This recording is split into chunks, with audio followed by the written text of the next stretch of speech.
Hello, good evening, and a very warm welcome to Rangers Radio.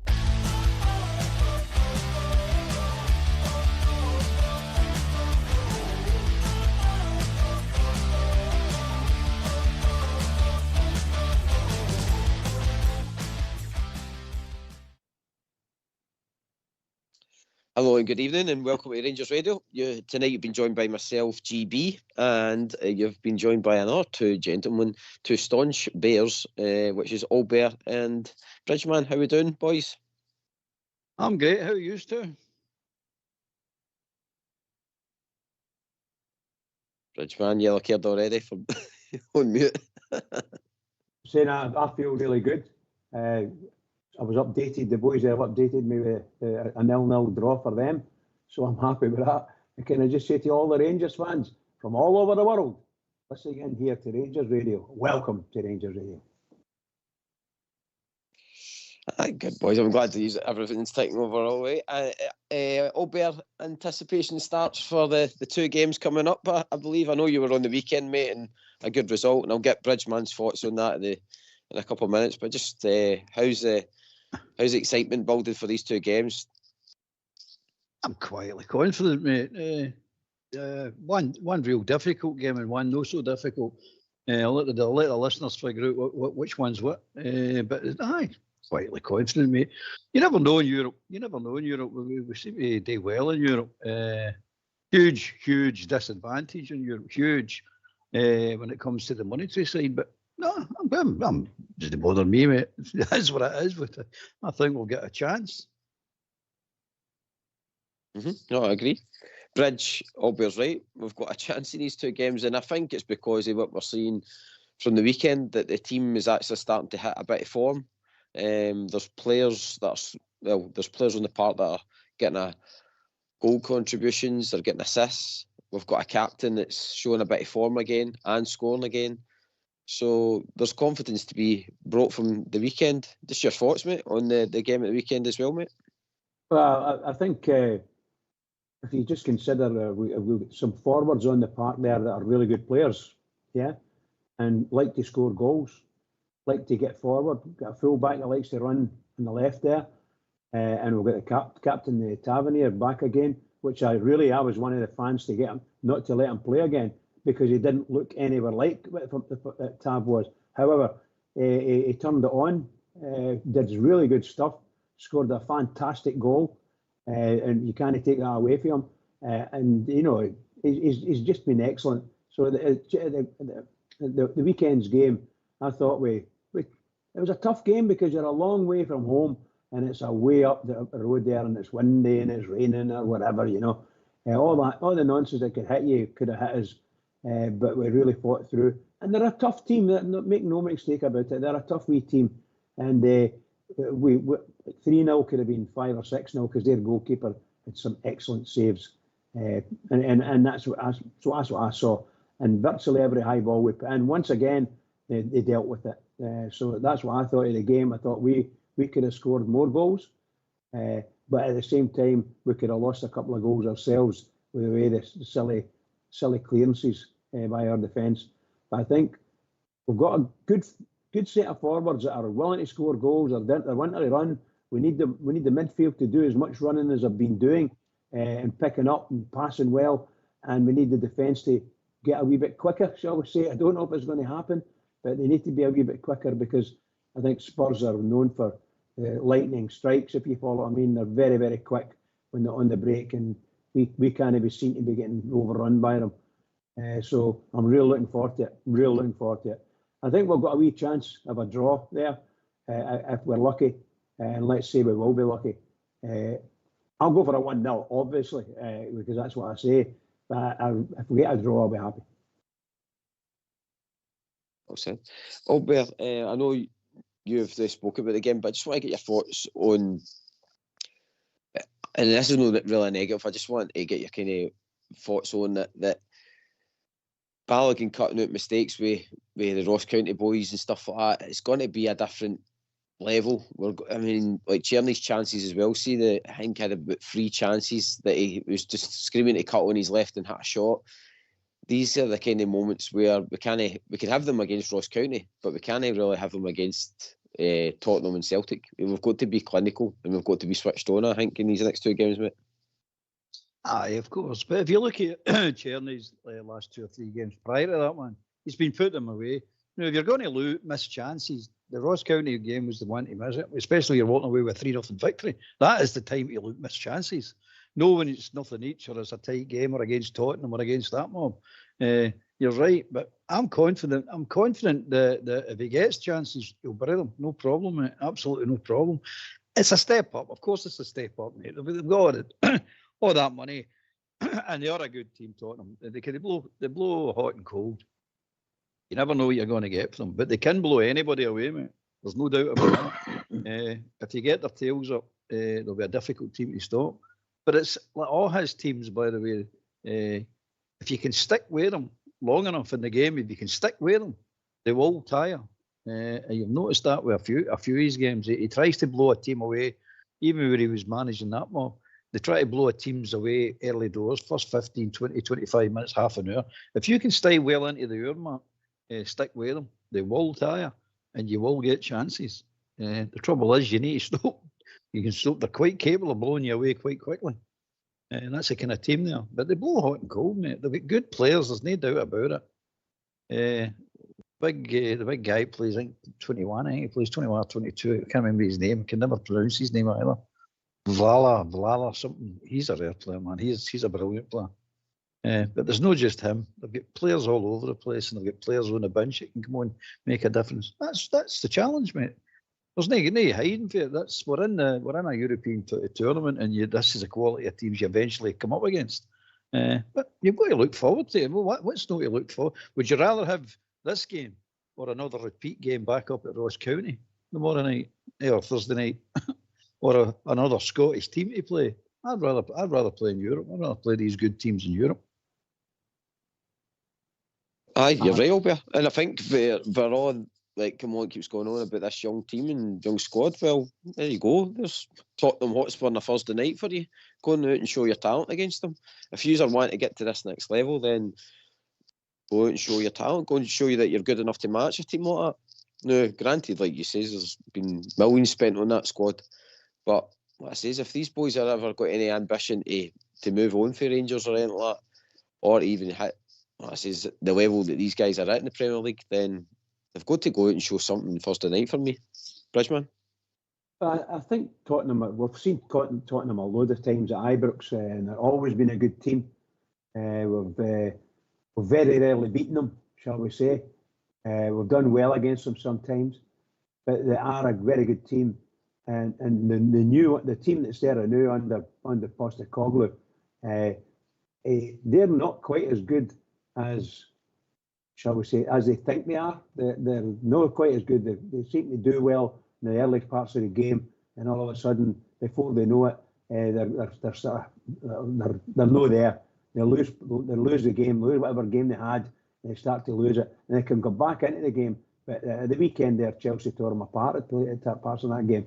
I'm not saying we're going to be Chelsea and do the same thing, but one thing we need to watch out for is they are really tough, and their tackles are fearless. They're in really, really hard, tough tackling, and you're going to see. I think you're going to see players losing their boots. Them famous doing the Achilles run, and stamping. You see a lot of that as well. They're big, tough guys, really professional, really tough, and I just hope we can stand up to them.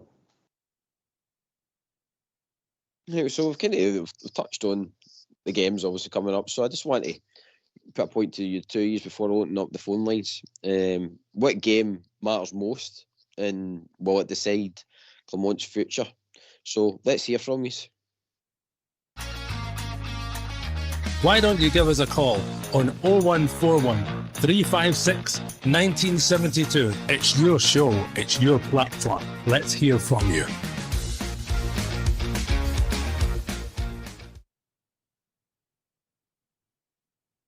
Albert, would you think, mate, what's going to be the most important game of the two?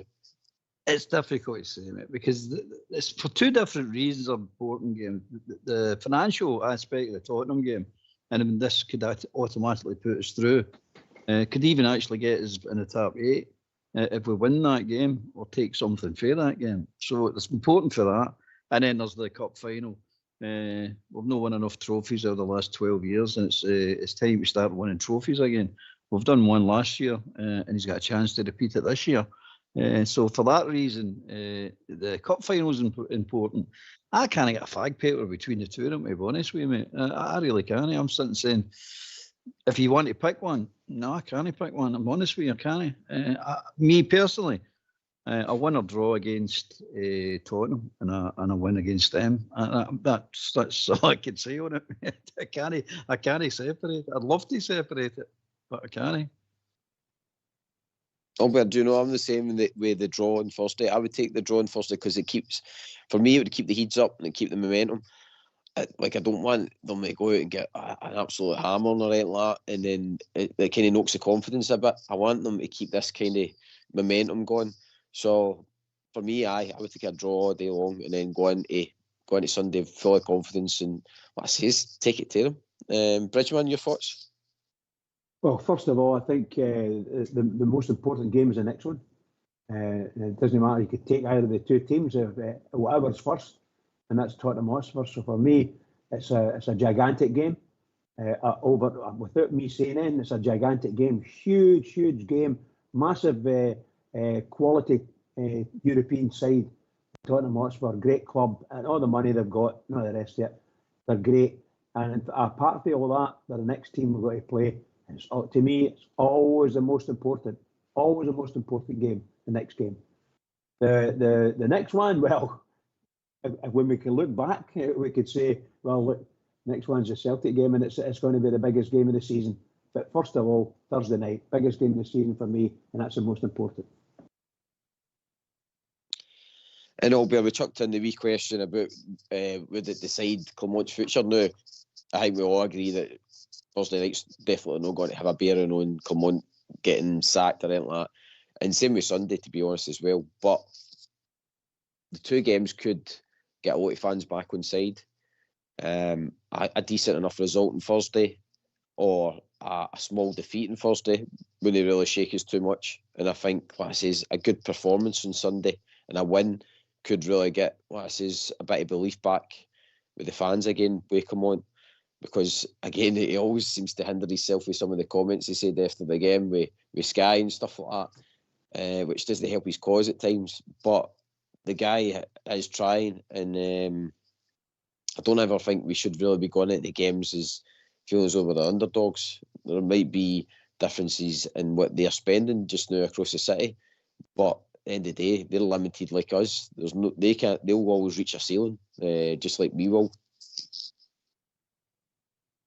It's difficult, man. You're not gonna. Sometimes you need to admit that you're going as underdogs. It's just part and parcel of where we are at the moment and where we've came from after all the carry on for the last decade plus. It's just a fact of life, mate. But as far as Clermont's sacking carry on, I wish people get in their head. They're no sacking Clermont. Even if they get beaten these two games, they're no sacking Clermont.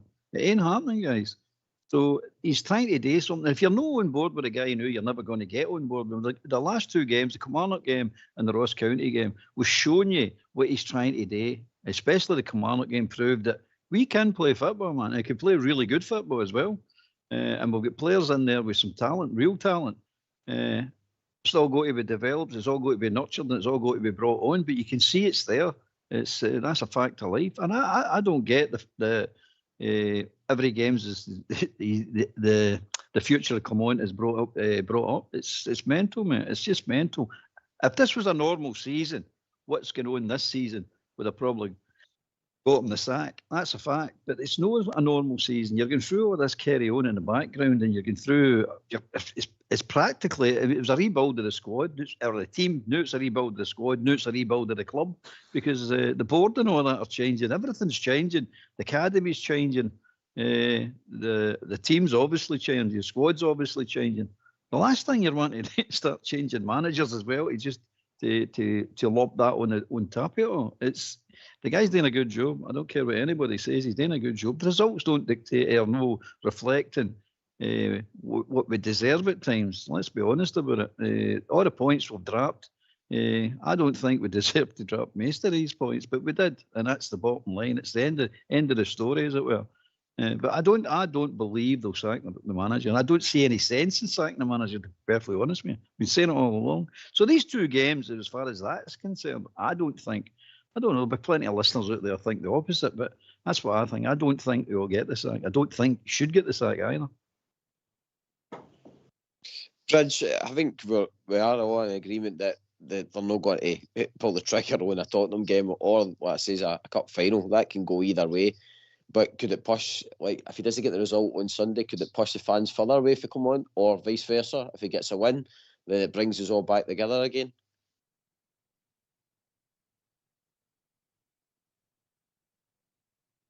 I don't. Sorry, is that for me, pal? Yep, it was, Bridge. Okay, so I do apologise. I'm like a wee bit like Ober, and I don't see either of these two games, or indeed both of them together. I don't see if Rangers, how badly Rangers play may be a trigger. But if they come away with some sort of result-wise, no, I don't think his future depends on any of these games individually or even together. However, the only way it could ever be a thing is if we are so poor play-wise and we completely fall apart, then there might be a case to ask the manager the questions. But I do agree with Albert. I don't see anyone turning the same, want to get rid of the manager, and even the fans. If we get beat, if we lose 1-0 in tomorrow night and we lose 1 or 2-0 in the cup final, I don't see the fans being about. I just don't see it. However, if you get an absolute doing tomorrow night and an absolute doing in the weekend, obviously it swings and roundabouts. Anything could happen, and it may just strike up. But we've got some form behind us, and the players are really into it and really up for the games, and they need to continue that. Certainly for the next two games, they have to be at top of their form and get tore in. That's what they need to do. Get tore in, and our midfield has been playing really, really well for us. A lot of chances being created, and our forwards have been scoring goals. That's what we want. All of those things. Get tore right in, create the chances, and forwards put the ball away. That's what we want. I will say, Bridge. Albert, I think really Thursdays are like a free hit either way for us. It's not going to change anything dramatically where we're sitting at the table. It could automatically put us through, but we've still got games there that we can go through on, and we can still probably get through to the knockout stages on. So for me, that should take care of itself. And to be honest, I don't know about you, Albert, but I think you might actually see some surprises with the team lineup and stuff like that. Granted, Daniel's not going to be there, but I think we've got a few injuries coming back and all that. Do you think we might see, not so much a weakened team going out, but a lot of the kind of fringe players getting a run out on Thursday? I don't think we've got a weakened team, mate. I think we've just got a team. You know what I mean? It's no perfect. It's nowhere near going to be perfect. It's not get the players that we actually require this season and going forward. We need to get more players in, better players. It's a fact. But no, I don't see it. I see the team something similar apart from the two are no picked for the European squad. I see the team roughly the same as Sunday's team. I don't. It's no choice, mate. I mean, it's all right saying I'll put some of the boys out there, but then the same talk, we're saying, we really don't want a scudding. Well, if you put the boys out, that's exactly what you're going to get, a scudding, mate, because the boys are barely up to the level of the Scottish Premiership, and we're wanting to stick them into a European level game with a quality Premiership team. That's a recipe for disaster, mate. It really is. Even with the first team out, there's every chance that you're going to take a heavy defeat. I don't think we will, but there's every chance it could happen because that's the quality you're up against. And we've got to realise that. This free hit, man, I know what you're saying. I don't think it's a free hit. Clement said that you sell at the AGM that if you start accepting, we don't have to win this game, and this game's doesn't matter, we're rebuilding, so we're not supposed to be winning it. If you start accepting that, you're no Rangers anymore. That was his words, no mine. But I happen to agree with what he's saying. So, as far as I'm concerned, Thursday, we're going for a victory on Thursday. There's no doubt about that. We're going for a victory, and we're going for a victory on Sunday as well. You have to be. We're Rangers. That's what we do. No, I agree. What I mean is that if we did get a defeat, it's not going to be. I'm not going to be green about it. You know what I mean? It's for me, it's just well, we tried. You know what I mean? I do expect us to always go out and try and win the game, but if we get a defeat, I'm not going to be, getting upset about it. Whereas if it's a defeat Sunday, then I'll be like, I've seen this movie before. That's where I'll get annoyed. Bridgeman, your thoughts? Well, if you cast your mind back a couple of seasons ago, we played Liverpool at Ibrox, and we were delighted. We scored a goal quite early on, and looked apart. I started playing football, and then somehow or other we managed to make them angry, and they ended up scoring. We were like 5-1 or something, 5-1 at half time, and we ended up losing 6. Was it 6-1 or 7? I think it was 6-1. You know, they absolutely mollicated us, and they mollicated us through the middle of our team, right through the middle of our team. They tore us apart, and we don't want that to happen again. We don't like to see that in Ibrox, but it never made a big difference to the club. You know, we knew it was Liverpool were playing. We accepted that fact, and that's what we need to do. In the next game, we're playing a big team, a big English Premier team, and we need to accept the fact that we're up against it. Before we even go into the park, we're up against it. Let's go out there and show them that we can do things as well. And if we do, then nobody's going to say, you know, boo. They're not going to say boo to us in any way, shape or form. They'll not blame the players too much, and they'll not blame the manager. Just give your all, give your best, and I think it'll be okay. And let's see how we go on. If we win, we win. Be fabulous, just be fabulous. If we draw, well, just as you said, GB, you know, we can expect to. That's a point. Where I don't know how many points we're on the new, but that'll be a really good point. We're on 10, so that'll give us 11 points. Hey, you know, I'm sure that might be enough to even take us through completely. However, we're in good position, and I just want us to go out and enjoy it without getting 7 goals away or 6 goals away. Just don't do that, and you'll be all right. With a better, thought process, I think we had a better team then, and we were up against a better team, and we get absolutely murdered. So I don't want to get murdered. I think we're a good enough team to go in and tackle any other team, no matter who they are. And we've started to hit a wee bit form. So let's hope that we get in and we make a good job of it. That's what we want, a good job of it. Let's get a wee bit of display from us, and lock the back door for God's sake at times. You know. Don't be so open with it. Yeah, definitely. Well, one of the players that I'm actually looking forward to for the Tottenham game is young Egeman. I know Clement said at the weekend he doesn't like the kind of phrases talisman, but I think he's the only player in our squad now that is unpredictable. He's one of these players that he gets the ball, and I think the opposition expect him just to run at them, but then like there at the weekend, he grabbed the ball and just took a shot at goal from outside the goal, and it went in the top corner. Now, granted, they're all going on about the deflection and stuff like that, but it was minuscule. That I think that was going in either way, to be honest, after the boy. I'm looking forward to how he'll be unpredictable in the game, and maybe cause Tottenham, like you say, in the latter stages. Because as you see with Chelsea, I mean, Chelsea grabbed 2 penalties off of them, so they've got a mistake in them. And I think maybe Egeman's power, he's been so unpredictable that he may actually cause him some problems. Same with Dessers, to be fair, as well. Their defenders are a bit rash, so you definitely want Cherny, Egeman, and what do you call him? The boy which they signed, I can't remember his name. Barjami, the three of them. You definitely want the 3 of them in that box, taking players on that boat, inside that box, definitely, mate. Because that is a big weakness of theirs. They are rash, very rash, clumsy to an extent. So if you get your skillful players on the boat in the boats, I think you could do a lot of damage to them. It cause them a lot of problems. But you've got to remember the Liverpool game, and just to touch on that. I mean, it was one each to Goldson took his injury, and then it was, and we were holding them, no bother. We were competing, no bother. But then the centre halves ended up the boy King and what do you call him, Sands. Sands doesn't play centre half, and King is arguably no centre half. So against a quality team like Liverpool at that time, no chance, absolutely no chance. It was always going to happen. But it's different now. It's actually different now. So I'm looking forward to it. I don't want to get into it. I'm talking too much about it because I'm going to talk about it on Thursday night again. I know you're the man of the moment.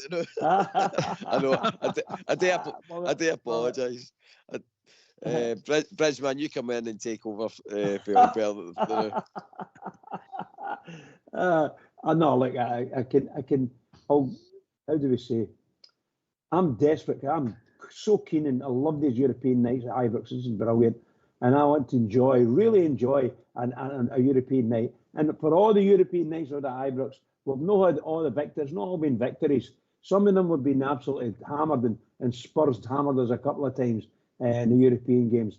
So it's all there. We just need to do it. I'll ask a question of you two, if you don't mind, and maybe even the listeners as well. Does anybody want to see Dessers playing up front with what do you call it, Igamani?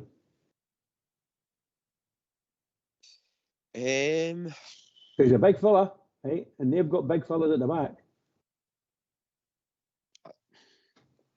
I think I'd rather go with what Albert is doing with Brajami, Cherny, and then Igaman is the focal point for the start of the game, Bridge. But don't get me wrong, as the game goes on, and as Albert's touched on, they tire and stuff like that, they've got a mistake in them. And I think Dessers is one of the guys that in the box that, like you says, could possibly make their defenders make a rash challenge. I mean, so I'm going to be opposed to it. But one thing, he's got to be in the squad anyway, because like I says, Daniel's no in the European squad, and there's Hadji. So there's got to be two places there up for grabs right away. Oh, okay, yes, you're absolutely right. I personally, because we don't have Danilo up front, I would like to see Dessers in there, providing he's not going to go to sleep and fall and no tie in it. For me, we've got to. I think we've got to go two up top, and that would be my two up top. However, we string it out behind that, I don't know. I think Cherny's a must play as well, to be honest. I think Cherny offers a lot more than most of our players. Unfortunately, he didn't have his greatest game against Ross County, and that was down to his own, shall we say, lack of control on the ball. But for me, I think Cherny is it. And I would like to see two centre forwards playing. I would. Look, it's in Europe, and maybe the crowd outside here, the new are shouting, "No, Bridgeman, no, you're an idiot." You know, we can't do that. We want to go one up front or something. Personally, I would like to go two up front, and that'll maybe show them what we mean. It's me. It's the way I think. You know, sorry. Don't be too disappointed, guys. No, not at all. Albert, you want to answer Bridges' question about the two up front? I like the two up front as well. Well, that's a good point that he's making, because I'll ask you the questions back. You're happy with the team, the way Clement's got the team playing at the moment, in the last two games especially? If we've been watching the turgid, slow, horrible football to this quite exciting football. It looks dangerous. We actually look dangerous in attack now. So I'm quite happy that we've actually changed it. And I think it's quite subtle what he's doing, but the two up front, I'm all in favour. It's working anyway.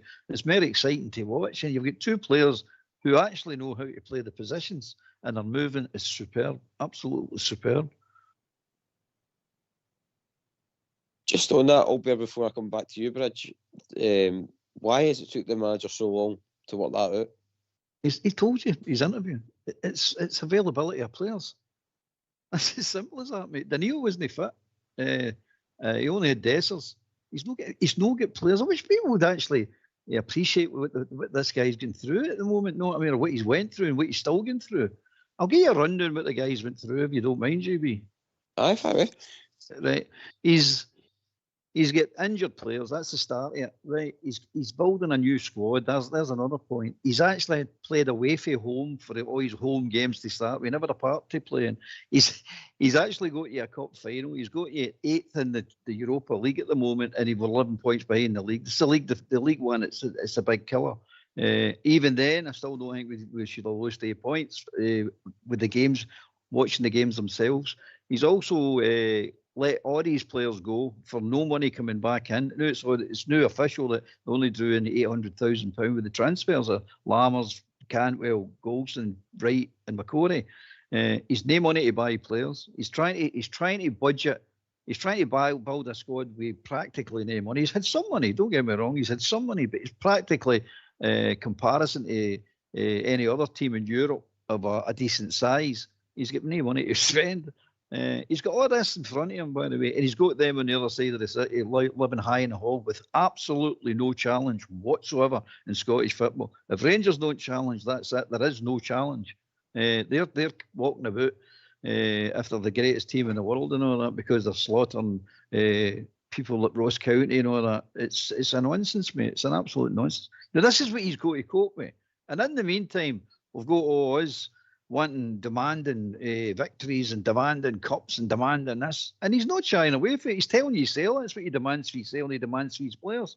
This is the problem the guy's got. And now we come up against a Premiership team who's probably spent the fat end of £300-400 million the last, well, if you take it the last 10 years, there must be over 500 million they might have spent on their team over the last 10 years. Slowly building it up, selling, buying, bringing it in, building it forward. Now we're all sitting here going, if we didn't beat them or get a result against them or if we get hammered against them, there's a fair chance he's going to get his books. But talk about unfair. It's completely utter nonsense we talk at times. I'm not saying anybody says it is talking nonsense. I'm just saying the expectations and no realising what the guy's got to put up with and what he has to still put up with and carry on. And he's still got to build his team yet. It's not built yet. Everybody thinks this is that because we played well against Kilmarnock and Ross County. We got a comfortable victory up at Ross County, whereas we struggle normally up there. Everybody thinks it's all done. It's not done yet, mate. It's never near been done. If you leave the guy alone, he'll build you a team and he'll build us a squad. There's no doubt about it, mate. And he'll get this so-called trading model up and running. That's what I'm looking forward to. He's got to bring quality and he's got to bring value into the squad so you can trade it. You can't trade garbage, mate. It's as simple as that. And the squad was full of hide-earning garbage. People that are just draining the club of resources. So he's got to deal with all this. He's got to clear all that out the way before he can actually start looking at what he's doing with the first team and the squad. Once he gets that done, and he's that part of it's nearly done. He's still got players to get rid of yet. But that part's nearly done, and he'll start investing in the team. We need to get investment for somewhere. That's down to the board, the new board coming in. They'll need to work this out. But we're a self-sustaining club now, as I've said at the AGM. Gone are the times that we depend on soft loans for our board members, which we were grateful for. So that's a step in the right direction, mate. You're a self-sustaining club. So that's good. That's excellent. That's a big, huge thing, by the way. Because for the last decade, we haven't been a self-sustaining club. We've actually managed to get through it with a brilliant support, an absolute brilliant support. So, from that point of view, I've got all the sympathy in the world for Clement. I'm right behind the guy. I think the guy's doing a fantastic job. I know you don't think it. A lot of people there don't think that. But I think he is. I really do. And I think if you get him the backing and all get behind him and drag us and Thursday night, we can get that place rocking. We've done it before and we're going to do it again. Get that place rocking and anything can happen. You never know. Can I just say, 100% agree with what you've said there, Robert. One of the difficulties I find with all, having come through all the sort of lowest level of the leagues and so on and so forth and fought our way through with no money. And yes, the directors come in and put some money in. But with 2 seasons in the lower leagues, when all we had was one sort of chief executive coming in and leaving after 6 months, and then another one comes in and leaves after 6 months, These guys were on 300, 400,000 pounds a year. So that costs us a lot of money. And fortunately for us, Dave King stepped in. And people got their opinion of Dave King. I personally just thank the guy for all he did for us in bringing him up. And we got the riches of that. We got Gerrard in. King did a good thing today with getting Gerrard in. But really, this manager has went through hell. He really has. There's a lot of Rangers fans don't actually think that he's a really good coach. They're questioning whether he's a good coach or not. And I think I get my doubts about him as well. And I thought that early on in the season, he's going to have to go because he's not doing anything. He's done nothing, doing nothing for us. But then you add in all the crap that's been happening with all the chairman, the chief executive. Well, we're getting a new chairman now. He's not going to come, and so on and so forth. All the really bad news. We've had a really torrid time of it since 2010, 2020. It's really true. So we really have a bad 2012. Did I say? We need to get our minds back on it. Maybe this is the man that's going to take us. I just hope he is. I hope that Albier's right. He's got a lot of faith in him by the sound of it. And why shouldn't the rest of us do it? Because the last couple of games has been a bit different for him. Really different. And definitely different for us. Because I thought we were going to end up just keeping losing every game or drawing every game to the end of the season. That's what could have happened to us. But we're a wee bit higher and our minds are all good. And the players, well, we've got the players. It's now up to them to show us what they can do under the manager. And let's hope it happens. Listen, to all the Rangers fans, please, you need to keep it going here. Because Rangers really need us. We don't want any more nonsense at the top of the table. We need to get the board in and get the board through and get some money in. Because that's what's happened to us. We've just run out of money in reality. And somehow or other, we need to get that back. Somehow or other. Well said, Bridge. Right, come and join us. Like I says, we've got 2 big games coming up. I want to hear your thoughts on it. And like I says, we've been discussing the manager and how, like I says, he has been up against it at times. And should he have this kind of free ride that he's entitled to in a sense? Because I think Albert, before like I says we get the jingle on, I think the board really created this vacuum for him. And I think if the board were just more upfront with us at the start of the season and says, look, we really need to downsize here. There might be a bit of disruption this season. I think we could have probably took it more on the chin with what's happening. Whereas they allowed us, again, kind of like the Mark Warburton time, to go into this season expecting as if we're going to be challenging for a title. And really, I think a lot of us fans would understand that the position Cumberland is in, that if it was going to take a season, we would back it. With the understanding the following season that we might have a team there that can challenge. That's a fair point, JB. That's a fair point, mate.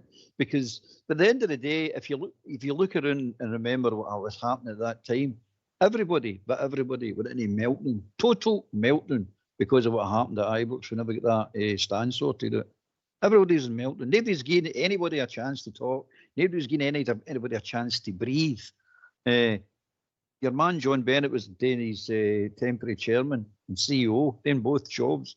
Everybody's shouting, "Gives a date, gives a date, gives a date." And the guy, he came on after a while and gave you an update. And the update was sort of, the variables are still there and I can't give you a solid date. Not acceptable. Everybody was on his case. Nobody wants to listen to what the people are saying. And the last thing that we're going to do is on top of that say, oh, and by the way, we're doing a rebuild. We don't expect us to win it in this season. You'll just need to go. We'll just need to be grin and bear it. So the Rangers haters out there all latched on it right away. We've not got a part, we've not got a team, we've not got a chairman, we've not got a CEO, and all the fun and frolic started with everybody else, all the Rangers haters. So on top of that, we couldn't come out and say, I can understand what you're saying. I totally agree with you. You should have been letting know what's happening in the background. But we never had anybody to really tell us anything for a start. But everybody was in meltdown anyway. The Rangers haters were all on top of it. That media wouldn't leave it alone. There's just no excuse, no reason for it not happening was going to be acceptable. It was a fact. So that you've got to bring it all into context. You've got to put it in paint the picture the way it was. But I agree with you. They actually should have come out and said it. Maybe we would have just get all the bad news out of the one time and leave it at that. But it didn't pan out that way. But now we're starting. I can see loose shoots of recovery, mate, all over the club now. Now we're starting to get somewhere. Now it's a case of settling down, both on and off the park. Let's see if we can bring the club back to where it should be. And I'm confident we can do it, mate. Mm-hmm. Bridge, something for our new chairman probably to be aware of, that he really needs to keep the fans updated on the direction that we're going. Maybe the CEO as well. But it's because I think we're quite an understanding support. We've backed our team. This is through thick and thin, and come on, granted he's got to be the kind of face there at the start of the season to promote. Oh no, we're up for it. We'll be challenging and stuff like that. And because obviously he's no one to just walk into his team and go, we can't win anything this season. Just crack on. I get that, but I think the club themselves could have been a wee bit more upfront ways and lowered their expectations a bit, just to so there wasn't so much running about Clement, because I've put my hands up. I'm one of them that was straight on Clement's back for the start of the pre-season, the way he was organising the team and all the rest of it. I'm like, why is it taking so long to get transfers in? And then when his defeats and the draws started coming there recently, I was wanting him out the door. And then, like as Albert says, as subtly as he started putting in the players into the right positions, started getting players back, then you're starting to see a bit of progress. So I think really the board we've kind of created this vacuum that probably didn't really need to be there in the first place. And that's why I think our next chairman really needs to be a wee bit more transparent with us. Well, 100%. I think I commented the first time I got a chance to comment on what was happening at Ibrox insofar as the new seating arrangements in Copeland, and we couldn't get into Ibrox because of whatever was going on in over abroad somewhere, let's say China, and we were late, and before we knew it, before that was even announced, we lost our CEO. He ran away. But it was what's his name? Bisgrove.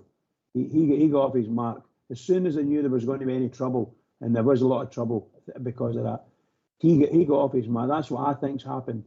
And that made another really impossible task, ultra impossible. And the chairman was drowning in it all. What can we do? What could we do? Well, let's get a plan. We'd just move over to Hampden. Well, that really got the fans ire up, I'll tell you. And I know eventually that's what we did, and we went. And some of the fans quite like going to Hampden anyway. I personally hate the place, and I wouldn't go if they paid me. And I know I'm not being funny, but seriously, we should never have been in that situation. Never, ever, ever. We started a set of work, and everybody works and does work in factories or out with factories. You all know what it means, how you plan your work out, and they planned all that work out. And in the middle of all that work, some things happened, and they lost any advantage they ever had. So the chances are it was never really planned properly in the first place. And that's when you lost your CEO. He got off his mark because something went wrong. I'm quite sure of it. So all I can say about that is, whenever we're going to do the Bloom loan in the same way, if indeed we're going to do that, make sure all the stuff's on site and plenty of advance. So get that stuff done for the springtime, right? Get it all sort of stored up in the Copeland Road and get it covered and see what happens. We can't afford to go through anything like that again ever. I mean, that was myself and a couple of guys were talking, and I says the best thing you could do is actually just shut the Copeland down and just go on with the matches. And obviously they have to pay the season ticket holders, and I'm one of them who have seats there, and they have to make it up to us at some point. Now, I'm not going to go there and not demand all my money back or anything like that. But really and truly, that's what we should have been. That's what should have happened. If it takes another 3 weeks, just shut it down for 3 weeks, and we'll run with there's 2/3 of the stadium or 3/4 of the stadium for that matter. That's what we should have done. Never should we have said we're playing at Hampden. Never. And it never worked for us. It just never worked for us. So sorry to drag it through. As far as I'm concerned, that was an absolute 2 devastating decisions. And that was all pre-season stuff. 2 devastating decisions. And it cost us a CEO, and it cost us God knows what ill will among fans. And the fans are still 6s and 7s with the club. They're still arguing with the club because of some of these decisions. They were just crazy decisions. If we sit back now and look back at it, you think, my God, why did we do that? Why did that happen? Now I'm saying I was saying that we should have just shut it out. That's maybe an impossible thing to do, is shut the Copeland down. But maybe we could have got away with shutting down the Copeland rear. I don't know. But they could have got this done something and keep Ibrox as our home. I don't know how many weeks we were out there, so somebody could tell us 5, 6 weeks or whatever it was. Disaster, an absolute disaster for us, and that's the way I look at it. So apologies, guys, for out there listening in. I don't mean to put a damper on it. I think we're doing very well in the league now. We've obviously got a long way to go insofar as to catch Aberdeen even, but whatever's happened in the past there, we have to be able to go over that, and it's only time it's going to do it. But in the meantime, we need to keep winning games, or try to keep winning games, and keep the head up, and let Rangers do what Rangers need to do. But don't, please, make the same mistakes again. Please don't do that. Sorry, boys. No, well said, Bridge. And do you know, Bridge, that was the sad thing I noticed about the AGM. Now it's that they didn't really get the praise for creating the disabled facilities and stuff like that they should have had. See, if it was all done in time and stuff like that, I think they would have, for the fans group and all the rest of it, they would have had a better reception come the meeting the other week there. But sadly, there was other things to focus on, and that's because, again, they've created this animal for no reason, really. But let's hear your points. Let's hear from you. Why don't you give us a call on 0141 356 1972? It's your show, it's your platform. Let's hear from you.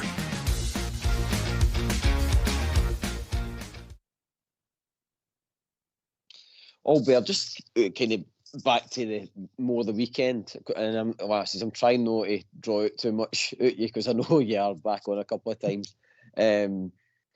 But for Cumlawn, as much as let's say he's now kind of clicked with the team a bit, the team's got a better understanding. He really does need to learn from his mistakes in all firm games. For me, at the weekend, Albert, I can't watch him again put out a team and we get ripped open in the middle of the park. He's really got to have them switched on about an all firm game. I've always, as much as the game at Ibrox and stuff like that, and Matondo gets the equaliser and stuff like that, I think there's still a bit of naivety we come on to the all firm games. I'm just hoping for him that it clicks on Sunday for him. I agree to a certain extent, Evie. I definitely agree. But there is things you need to look at in these games as well. The Clermont's played them. I mean, Big AK sent me stuff there, and we've only really played them once at Ibrox under him, and that's it. 5 times I think the AK said we played them. So we've only played them once at Ibrox under him, and that was a 3 each game. And bearing in mind, by the way, the first week we gave them the lead within 20 seconds of the game, and then we gave him a 2-0 lead, and we pulled that back to a 3 each, and he still played that with his squad no settled yet. I think you're going to be pleasantly surprised once he gets his feet under the table properly, mate. I think they'll start, maybe know this game, maybe know the next game, but they eventually will start to struggle with us, to hold us, mate, and then it'll be a big swing. There will be a swing, no doubt about it. First of all, you get even, and then you just take over, and that's what will happen eventually. At the moment, he's getting some players back now, and that's making a huge difference, mate. He's getting a selection now, and he's getting the opportunity to play players in the right positions. But he's playing players all over the place because that's what he has to do. He's no got the selection today. I mean, you know yourself, JB. If you move one player, to accommodate somebody. You end up moving 2 and 3 to accommodate that one move that you've had today. That's why football is. You're pulling people all over the shop. But eventually we'll get a squad. We'll get a decent in-depth squad that we can actually afford to play people in their proper positions. That's why he likes these, we'll call them multifunctional players. He likes your Sterling can play in several positions. Your Casemiro can play in several defensive positions anyway. You've got Verjami can play in several positions. Czerny can play both wings. Even Danilo and Igaman can drop a wee bit deeper. The two of them, but they two, they can pick a pass. They can see the pass. They can play the pass. And that was a wee bit unusual for me. I thought they were just going to be out-and-out strikers, but they're not. There's more to these boys. They've actually got football brains, the two of them.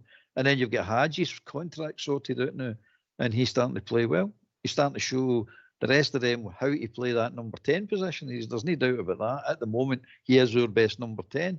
In the last 2 games, he's proved it.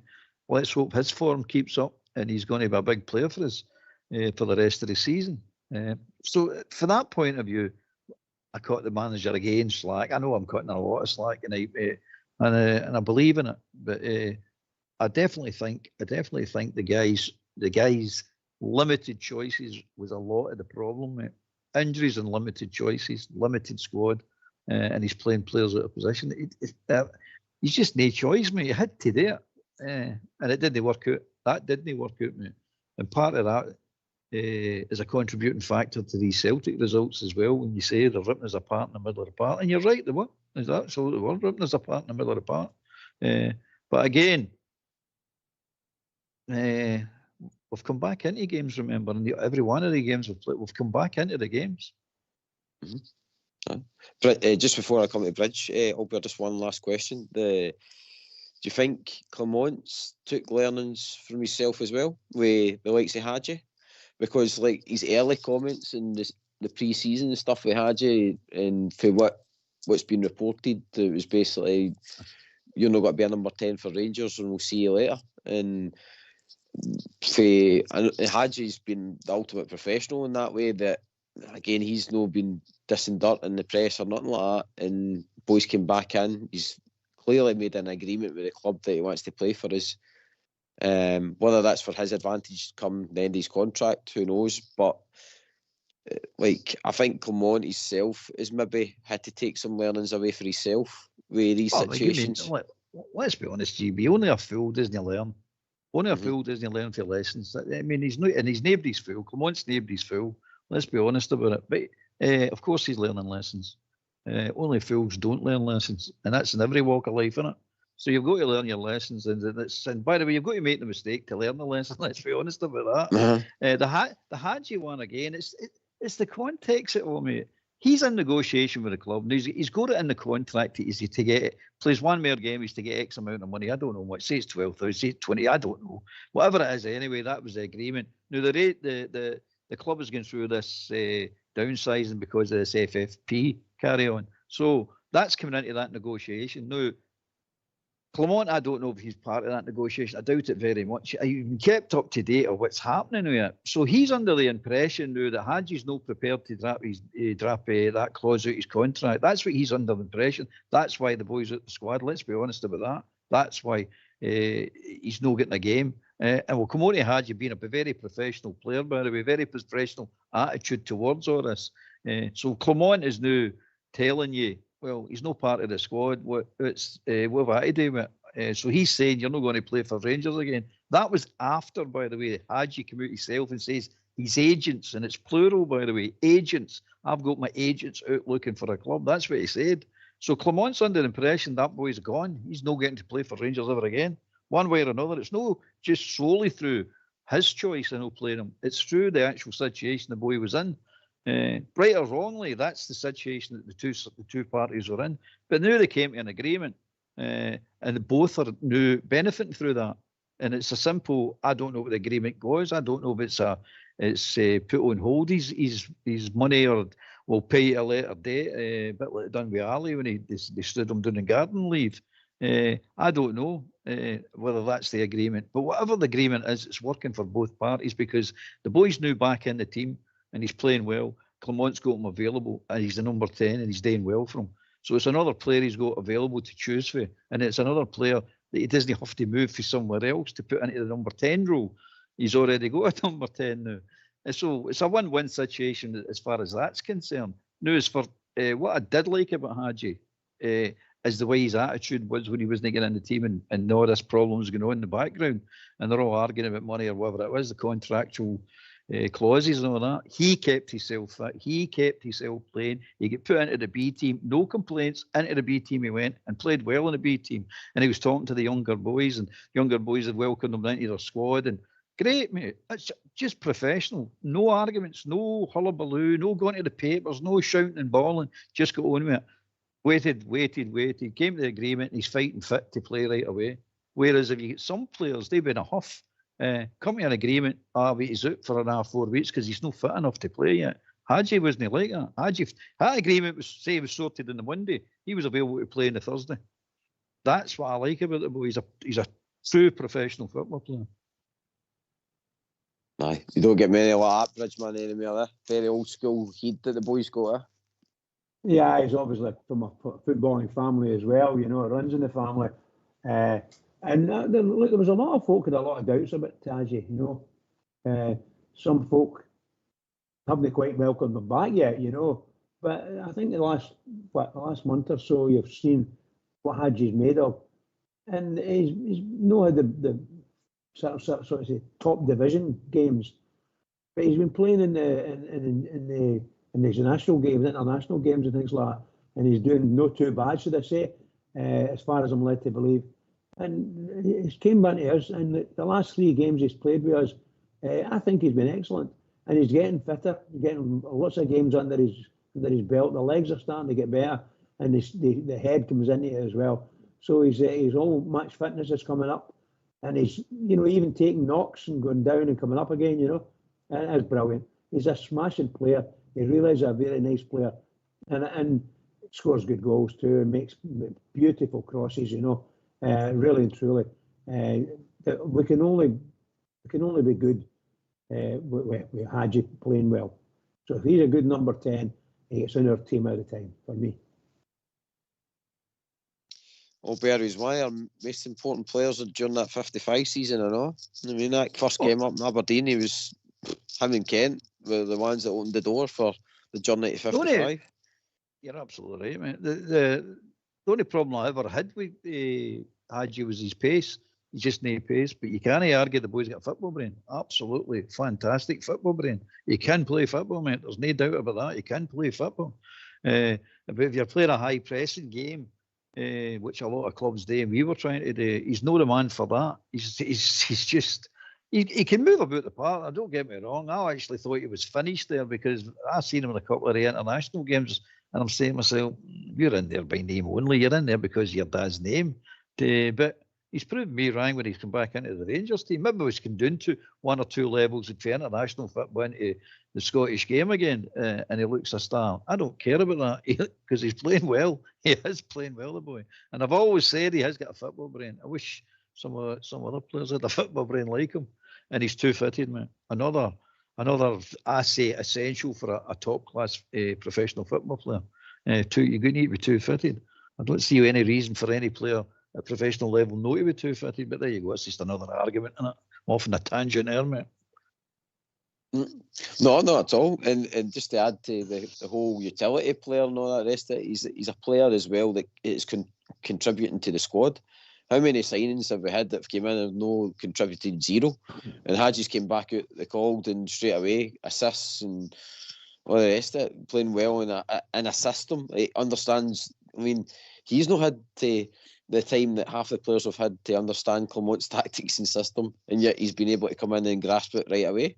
Unreal. Football brain, mate. And he's back for a really serious injury, mate. Proper bad injury. You know what I mean? There's no swinging the lead with that boy. That was a bad injury he took. But he's back now. He's back and he's playing, and it's good to watch him. It could be one of Clement's most important signings this season, maybe. Right, yep. Boys, get your selves on mute because it's that time of the night. It's time to get a tune.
Why don't you give us a call on 0141 356 1972? It's your show, it's your platform. Let's hear from you.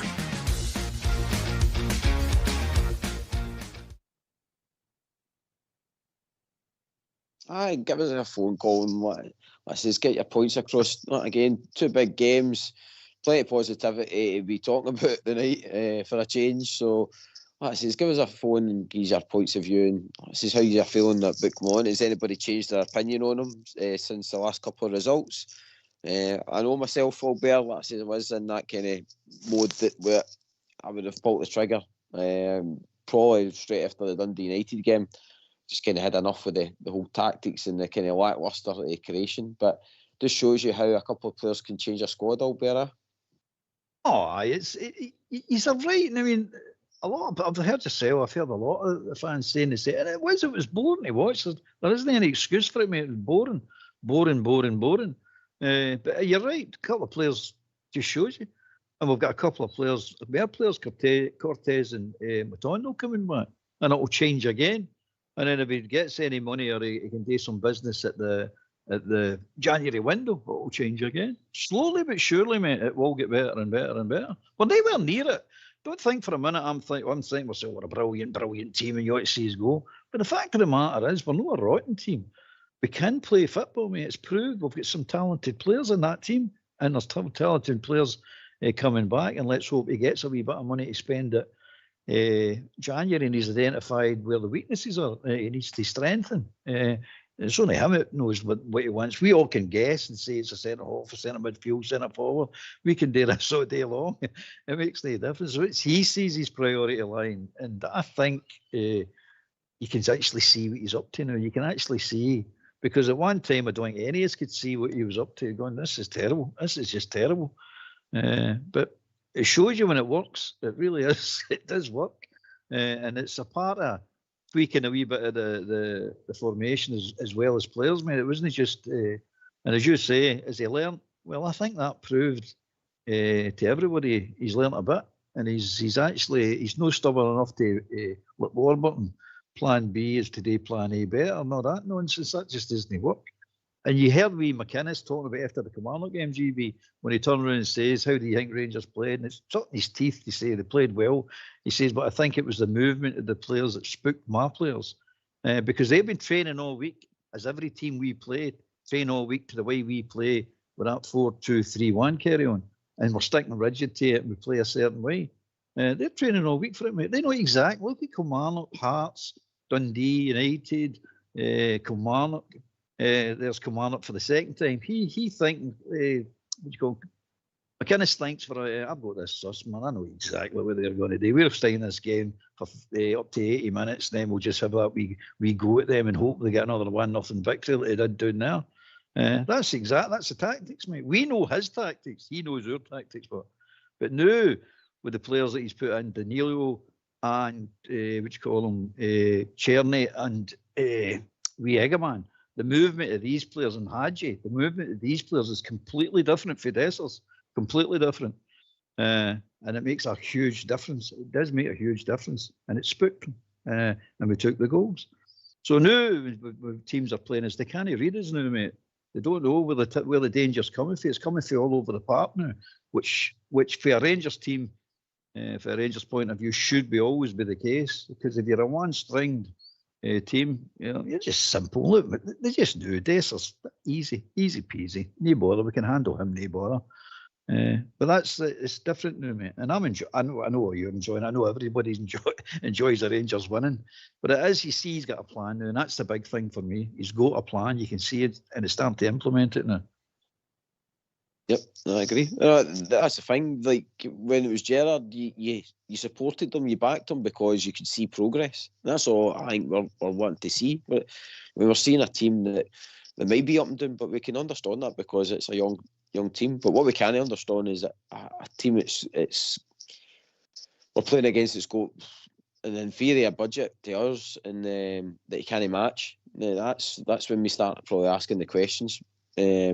Talking about Learnings, Albert, just before I go back to Bridge, the Tav question, should they go with Tav on Sunday? Or do you think he's got to learn for that and change it? No, you're wasting it. If you go with Tav, you're basically giving them a free hit. You're basically going, right, here you go. Put that jab out there again and let's run the legs off Tav again. That's basically what's going to happen. We all know that's what's going to happen, mate. I wouldn't play him. No, I'd definitely play Sterling. Might happen to Sterling as well. You don't know, mate. But at least you're trying something. You know, if you put Tav out, that's going to happen. And I don't like Tav getting exploited like that, by the way, because the guy doesn't deserve this. See what happened to him. The goals he scored, the challenge you put in against St Johnstone to get the goal, and then that goal he scored. That's what we want to see. Tav get out in a high like that. That's what you want to see. The boy deserves that. He doesn't deserve to get stuck out there and thrown to the wolves, and that's what's going to happen if we do that. If we don't play Sterling, Tav's a backup right back now, mate. He is the backup, and if he gives what he's doing and comes on and scores goals like that, oh, definitely valuable player again. But see, just keeping him on, and I said the other day there, he slows the play down. He does slow the play down. He didn't do it on Sunday right enough, but he does play normally when he's taking corner kicks and shies and things. It's all crawl. It's not even walking pace, it's a crawl.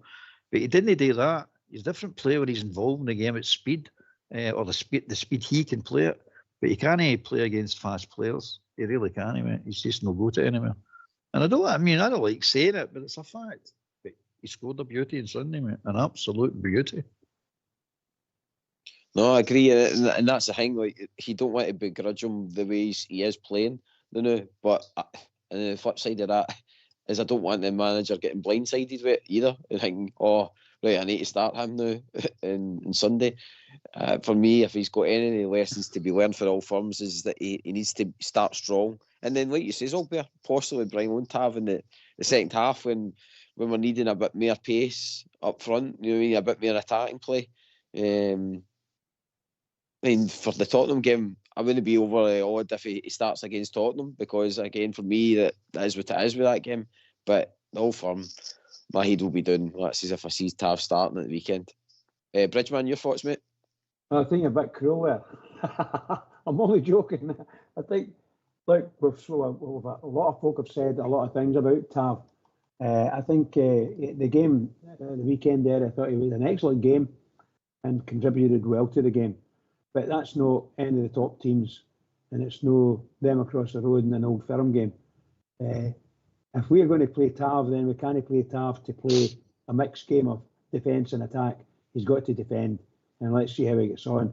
When a chance comes up and he can move up the front, then do that. But he needs to get back. We can't leave any gaps at all between the distance that Tav goes up and the fullback position. He's got to be there. He's got to do his fullback job and do the business. If he can go up and take a corner, then fair enough. But there's no good staying up there and talking to people. Get your body back down again. Simple as that.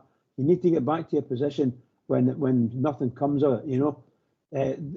But I can't take anything away from what Albert says. He isn't the fastest player in the world, and we know it. Legs have given in, but he has seemed to have a wee bit of resurgence in the last few games. So the manager might just say that the team's playing well, everybody's confident, including Tav, and now you're going to play, and we're going to have to live with that. However, if that wee chap, I can't remember his name, it plays with them, wee speed merchant, but my goodness, Maida, oh my goodness gracious, he's tore Tav and Ewan a couple of times. We can't afford that. So if he's going to play and Maida's beside him, he's going to have to mark Maida. He's got to mark him. As simple as that. No let him loose at all. That's what I say. No, I agree. Albert, do you have any concerns there, Jack Butland, at this present time? We're talking about form, and as much as I know that he's not been exactly letting in goals, but the weekend again with that kind of touch of the ball and stuff like that, again, a Premier League team's going to eat that up, that kind of mistake. And this is some of the things that I was seeing at the weekend with how the mob across the city are attacking and stuff.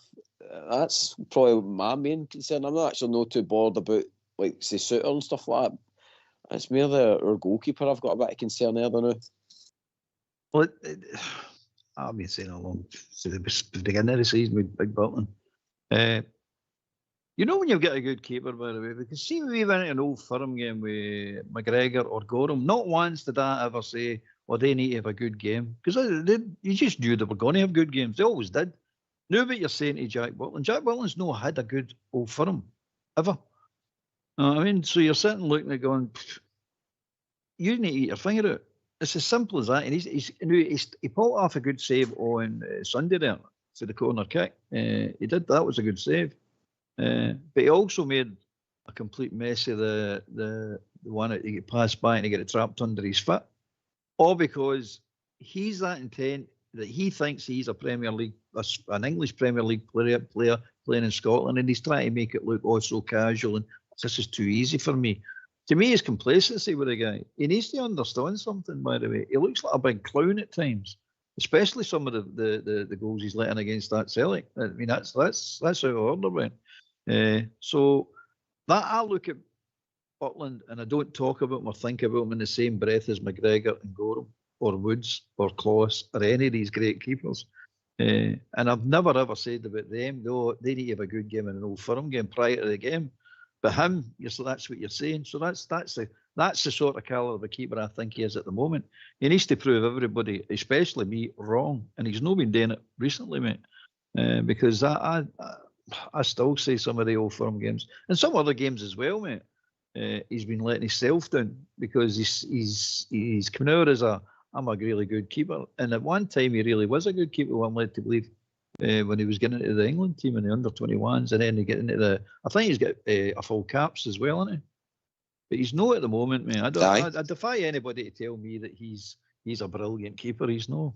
He's an all right keeper. He's not a brilliant keeper. But in these recent times, he's kind of popped up some questions for me, to be honest. I mean, the manager said he's got two good goalkeepers and stuff like that, but I mean, you're like, well, when you're going on form, and the manager's big on form, I think Jack Butland just really needs to watch what he's doing, because it's all right doing these kind of mistakes against the Ross County, but what I say is, come Thursday and Sunday, these kind of things just can't be in the game. Just this meeting that we shoot ourselves in the foot all the time.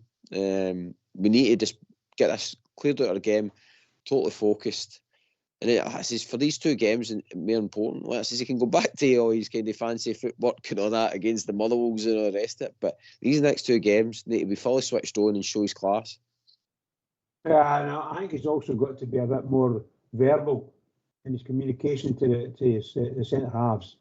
He can't leave himself within 5 yards of an opposition player, because most goalkeepers in that kind of weather and the heavy pitch and things like that, it's pretty tough to do what he wants to do all the time. And one of the times, and we've seen it over the weekend there, we've seen a number of it happening with good players losing the ball, getting their feet tied up on the pitch, soggy pitch, whatever. Our goalkeeper can't do that. So he has to get his, shall we say, his Wurzel Gummidge good head on and play football the way Rangers want him to play football. If they want him to play football on the ground, then he has to get his head together and do it on the ground. And that's the way he's going to have to do it. Not play for him, not play for himself, play for the team. And he can't get himself fankled up again. No, sorry. Just just put it out for a corner, and you like, I don't care. Just don't do that. He did leave himself wide open, and that was just nonsense. And a team of Rangers calibre can't afford to have a keeper that's going to do that. That's the way I see it. And I think he is a good goalkeeper. I personally think he is a good goalkeeper. But there's something about his a wee lack of concentration now and again. And that needs to come up. He needs to get his concentration back up. And I don't know what's going to do that. Obviously, whatever goalkeeping coach has been done, he seems to be doing quite well. But these wee lapses, he's got to get rid of them. He's got to shoulder away and get on with it. That's what I say. Shoulder away and get on with it. Good goalkeeper. Well, but I think it's the big moment bits, isn't it? I think that like you're saying about Andy Gorham and McGregor and that, like they always had big game moments. And yep. I know, and I do understand Butland's had like he's had good saves in Europe, he's had good saves in the league and stuff like that. But like you say, the whole firm, there's nothing that really jumps out at me yet that I've said, oh Christ, he kept that score down for us a day, or what's his, like in Europe or anything like that. Like penalties as well. Like for the penalty side of things, there's not a lot of confidence there with his penalty taking. He saved a couple. now. Because I was the same as you. I was saying the exact same thing. He's never saved a penalty kick, but he's actually saved a couple now. Now I don't know if he's took tips off of McGregor, but he would do a lot worse than talking to McGregor and saying, look, I need a wee tip here about certain things. Now, McGregor was a brilliant shot stopper. He wasn't brilliant at clawing the ball out there. I mean, Butland's 6'5", remember? There shouldn't be anybody beating him in the air. Nobody at all. He should be the commander in that area he has. And he should be ruthless in taking people out if they're coming anywhere near him. He should be a big, aggressive keeper. But he's not. And to me, he's like a big, cuddly teddy bear standing in there. You're going like that. You're a big pussy sitting in there. Go on with this. And as Bridge says, he's not roaring enough to me and no happy with things before it happens. He just lets things happen. Then he starts getting a wee moan. But one thing I would say is please, if Tad's not playing any of these games, don't make him the captain. Don't make Butland the captain. Just don't. It's pointless. It's stupid actually doing it. It's too far away for the play for a start. And I don't think he'd make a good captain anyway. It's just name, and he's a really nice guy, and he's probably a really good speaker in the dressing room, and that's the reason he's going to be captain. To me, captains are about, especially modern football, you've got to be up with the playing and about it, and in the referees' faces. And for that reason alone, I would get you asking, because he's never stops talking to the referees. But he's now walking tight like tight ropes because you're not supposed to. It's only supposed to be the captain. Well, give him the captain's badge then. Give him the armband. Let him go on with it. Let him talk to these referees. Look at Shinnie. Look at that McGregor. Look at all the captains of every team. They're in the referees' faces non-stop talking to the referees. Our goalkeeper's the referee is the captain. That doesn't make any sense, mate. That's borderline on insanity as far as I'm concerned. All these wee things add up to a big thing. You know what I mean? It could influence games. It could get you the results. It's just wee minor things all over the place that we need to take care of, and that's just another one. No, I agree, Albert. Like, there's no many teams out there that they have their goalkeeper as a captain. I mean, and they have it Jack Butland now, but between him and Tav, like, I think we need, like you say, we need a shinny. We need a bit of a pit bull Mouthpiece. captain. A mouthpiece. Aye. We need somebody to get stuck in the middle, like you say, in the middle of the park, or well, it's even if Weir it's Askin does that. Weir Askin does that as a player, but he also does it. Listen, watch him. He never shuts up with the referees. He's on their case all the time. But he's walking a tightrope, as I say, and they're busted. I mean, that idiot Walsh just told him to go away there in the last game at Ibrox against Kilmarnock. Go away, he says to him. Hey, you can't say go away to the captain. You know what I mean? You've got to. That's part of the rules that we're all making and the agreement they all came to. That look, we'll tell the players, and the manager say we'll tell the players to hang back for referees, and the captain will tell them get away for the referee. But on for the referee side, you must talk to the captain. You've got to talk to them. They've got to have some communication. So the referees agreed it, and the management team and the players have agreed it. So, but we've not got anybody to talk to them. Talk to the referee or goalkeeper. You need to run 40, 50 yards to get a conversation. And no, the keeper's up, the referee's up here. If your keeper came 40 yards to have a conversation, there is no way he'd let him give him time to get back into his goal. No chance. Anyway, that's just me and referees again. But don't start Bridge. He's the same as me with referees. Me and Bridge are as one. That's the thing, Bridge. In our squad, we're no short of captains. I mean, like, we've got a lot of boys there who were captains of previous teams who are in that squad, in the midfield and all the rest of it. So, again, this is where, like, come on, I just wish you would just take a breath sometimes instead of just jumping in and going like, right, okay, it's got to be Jack Burton because he's like the oldest and he's got a lot of experience because he's played for England and all the rest of it and Premier League experience. No, like, I just wish you would sometimes just see the season out and see who is going to shine or who's shown, like I say, who's injury free, and because there's even Suter. I've noticed the manager after games is right across to Suter all the time, talking to him and all that. And again, I bet she's starting to see that Suter's becoming a bit of a leader because he's constantly on the park now, staying fit and all the rest of it. So I think so. He's playing well. Albert, he's again. I don't think for me he's a world beater, but he's certainly, like I says, he's doing a job now. And long may it continue. But again, that's what I'm saying. I don't think you can be too quick to jump the gun with who your captain's going to be. I think, like most of us know, that Tav's probably his times is going to be up by the end of the season, and I really hope, like I says, the manager takes a long think about it and picks wisely, because I think it's time for us to have like a shinny kind of captain in amongst there that's going to drive a team on. Bridgeman? Yeah, like the last really good captains for Rangers were all midfielders. I'm a great believer in the centre half being a good captain, but they've got to be commanding on the pitch so that they're an example if they're playing at that level in defence. So you can't have them that makes mistakes, things like that in general. And normally a good centre half can read the game, every kick of the ball, he can see it all. The whole thing's a vision for him, you know. But if you look at some midfielders that we've had, Barry Ferguson was a prime example of a really good captain. Amoruso, I thought, was a really good captain for us as well. Again, centre half. Richard Gough, brilliant, and even Brown stood in sometimes. So, you know, the midfielders that have been captains have been absolute dynamite players and really, really, really good on the pitch and mouthy non-stop to everybody, all the opposition and all his own team. But really mouthy. I'm not saying they're a fighter, I'm not going to scrapping with anyone or anything like that. I thought Barry Ferguson was really, really good captain for Rangers and was well respected by the referees, I have to say. And that's a good thing.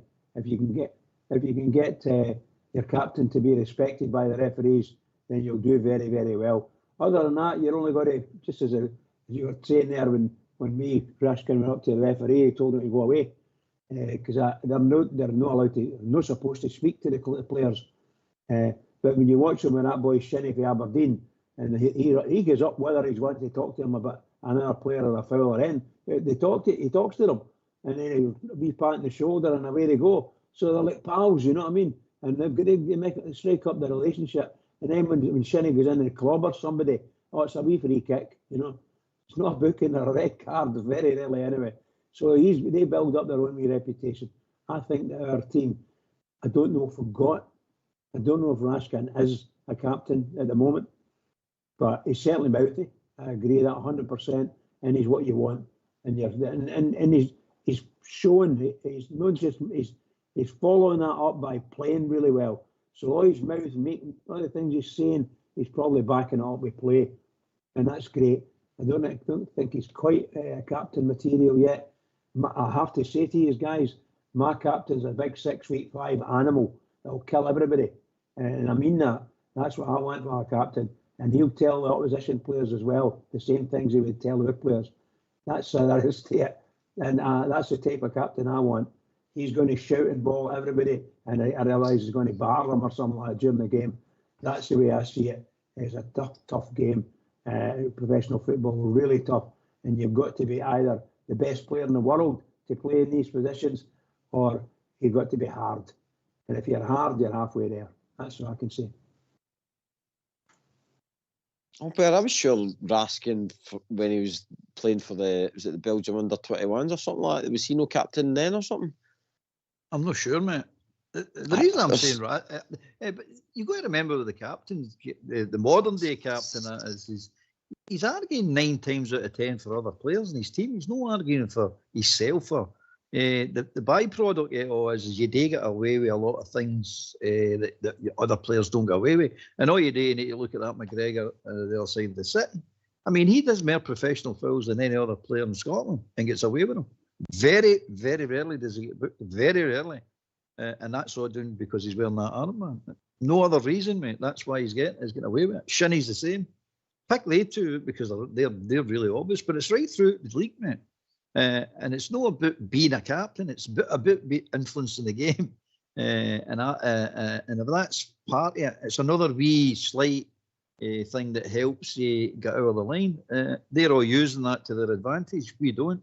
We play this Boy Scout football and this Boy Scout approach to everything. We're not allowed to argue. We're not allowed to say things. Well, you're not your goalkeeper's the captain. It's just practical, mate. He's too far away for the play for a start. That is the big reason. He's no up with play. He's no in amongst it. The only time he's in amongst it, it comes into his area. And usually, if he's going to start arguing at that point, the boy's in the net. So I'd rather the captain be in the middle of the park, where he's both sides of the halfway line, where he can argue the point both sides of the halfway line. Where the goalkeeper can't. He can argue inside his box, and that's about it. So that's just modern games. This is the rules, the unspoken rules, or the by rules, or whatever you want to call it. They've put in place. So you've got to take advantage of it. Everybody is taking advantage of bar us. And like he says, most other teams are getting successful. Like even when you look at Aberdeen, I know they've kind of fell off a cliff, but it was Shinnie. It was driving that result against us. You know what I mean? Yep. You could see that he was pumped up for it. He had that full team fired up for scoring the goals and all the rest of it. So, a decent captain. Well, it's either defence or centre mid.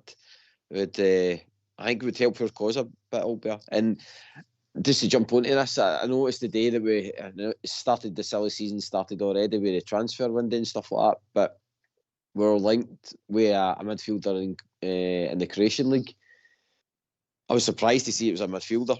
So I just want your kind of thoughts on it, and it's a subject why I want to jump onto Albert is because I know that says you're going to be on mere days with the games coming up. So do you think it's wise that we should be looking at another midfielder? I thought it would be again defence, possibly even another goalkeeper as well.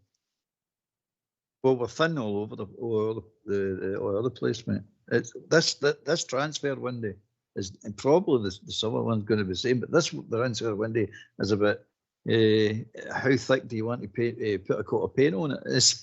It's one of these situations that you've got to paint something, but what do we paint? We've only got one wee tin of paint to paint, so where do you want to paint? Normally, we could just get 3 players, 4 players, drop a hat and go, all right, we'll go for 3 or 4 quality players, and it would be centre half, midfield, and up front, because we're thin right across that. Maybe not so much centre forward now that we'll get Daniel and Eggman playing, but if we could get rid of Dessers and bring another forward in place of him, I think that would be a better idea. But we definitely need midfielders, mate. If you look at the midfield, you basically get Barron, Raskin, and Dowell, and I didn't even consider Dowell a midfield player. I don't know what I consider him. I don't actually know what his position is. And Diamandi, and that's it, mate. That is basically it. That's your midfield. And we're light in there. But again, you look at the centre half position. You've only got 3. I know that sounds crazy. Just saying you've only got 3, but you've got Stirling. You did have Casemiro who could play in there, but he's no longer got him. So you're back to 3 again, with a possibility of Stirling getting in there. So you need a centre half, you need a midfielder, you need a centre forward. That's just the start, mate. That's just the start. That's not the complete story. But you can't get all 3. So what do you pick? What are you saying, a centre half? Aye, I think so. Because they him at the big bargain at the weekend, he stopped a lot of dangerous balls and stuff like that. But again, quicker opposition, better opposition, all better. Just don't think we can get away with that. I mean, No, you're right. Aye, we definitely probably we need a kind of guy to come in and run about Stirling's kind of age. I think for that kind of central defence, because clearly our experiment with getting proper in is not going to work. He's got to be a backup guy with the looks at. I mean, if Balogun's getting in front of you, then come on, there's a worry there, isn't there? I don't know. But you got to remember, he's only been in the club 6 months, less than 6 months. You got to give him time. So far, he's not done nothing to give you confidence. I agree with that. You got to give him time.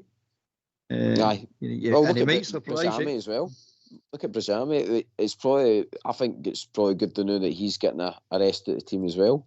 Don't know, because the teams since he took at the team, then the team's kind of flourished a bit. We're having the say Danilo and Eggman getting packed in and Hadji.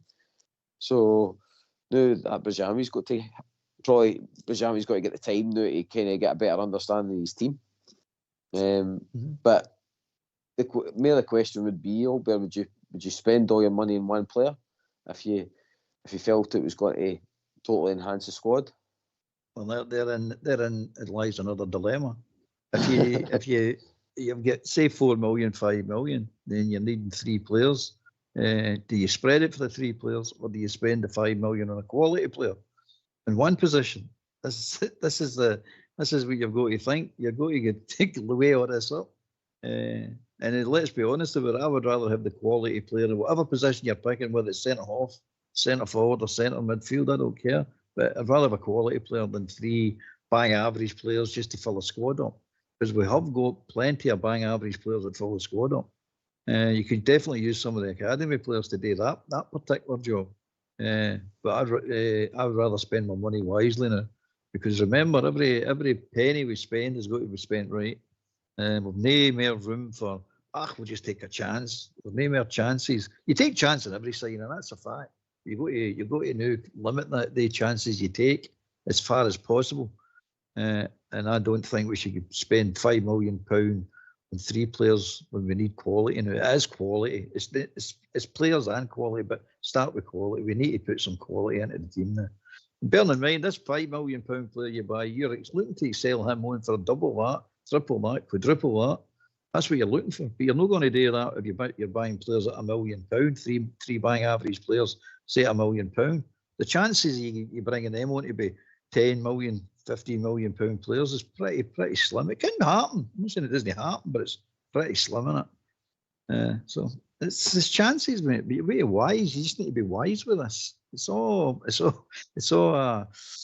one of these calls that you're hoping that your backing and staff are going to get right. we all can name players all day long, mate. Oh, we should get him, we should get them. That's just fans. That's what they like today. They like to play these games. It's part of the fun of football, isn't it? I hate transfer windows. I must admit, I just detest them. I hate the actual concept of these transfer windows. I just think you should be able to buy and sell players all year long, which I think is more exciting than just saying, "Oh, we'll wait till January in the summer and then wait till." I don't like it, mate. The only good thing I think, Goalkeeper, we don't need to worry about losing anybody. No, that's true. That's true. Well, we need to worry. We need to worry about if we're going to lose anybody, we get decent money in for them. That's the thing. Lawrence, put it this way, Lawrence, there's a question for you, QB. Lawrence there is up. His contract's up in the summer. Would you offer him a new contract? No. And if I was Lawrence as well, knowing that I'm not going to get a new contract, I'd be certainly looking in January transfer window to get a move. You mean? Definitely, mate. But absolutely right, guys. Both of you are right there. I wouldn't. I mean, I don't think anybody in their right mind would offer Lawrence a contract. The ones we need to get off is like Dowell as well and Matondo, especially Matondo. I mean, he's on the biggest wage. He needs to go. Too little return for him. Again, we don't want to do we'll just get rid of him to get rid of the wages. We might have to do it that way, but I hope we don't. I hope we actually get cash for him. Lawrence is an annoying one because I think it's like a kind of season too late for him.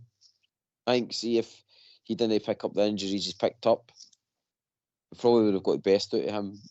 Because that time when he started with Gio and stuff like that, I thought we had the new kind of Ryan Kent in a sense. I thought he was a better player than actually. When he played against us in the friendlies and all that, and you've seen him with Derby, he looked a player, but who's seen him every week when he was fit to play every week? When you seen him and you say, what is your best position? To me, he's a luxury player. He's one of the players that you don't actually know where he plays, but if he plays good, he's great to watch. But you're not always guaranteed he's going to play great. I know, tell you one thing, he's no number 10. I know that. What he is, I don't know. No. But he's no number 10. I think even when Bridge, that's the thing with him, when he was at Derby and stuff like that, he seemed to cut in for the left a lot as well. And that's probably when he played his best football, to be fair. And at the time when I seen we signed him and stuff, I was like, so we've got a right good player here. He's a captain as well. He's coming up for being a captain down there, so he's got the pressure cooker of having to deal with trying to get back into the Premier League with them and stuff. And when he started against PSV and stuff, having the goals, I was like, well, that's us. We've probably got to have our new captain here. I mean, in time, if his form had progressed. But sadly, the way the team's progressing now and him just coming back for injury, it's got to be too little too late. And I just don't think, because all we're saying, we've not got the time to waste money. We can't offer a guy like that another year's extension, right? Unless we offload the likes of Matondo, Adele, and we use him as a utility player. But even at that, do you risk that with the injury record he's had? Well, put it this way, if you're going to give him another contract, it's massively reduced. We think he'll accept that. Think of it this way, by the way. When we had the Arthur Newman at Rangers, when his contract and his career was coming to an end, we offered him a contract. But it was that low that he said he wouldn't play. Oh, I'm not playing for that kind of money. That's the sort of thing you need to do with Lawrence. If you want to play, we'll keep you, but you're getting nowhere near the money you're getting. Are you prepared to stay now? And the answer to that will be no. I'm going to get some decent wages somewhere else. So, well, bye-bye, ching, cheerio. Let's go. He's just a luxury player. We can't afford to keep him.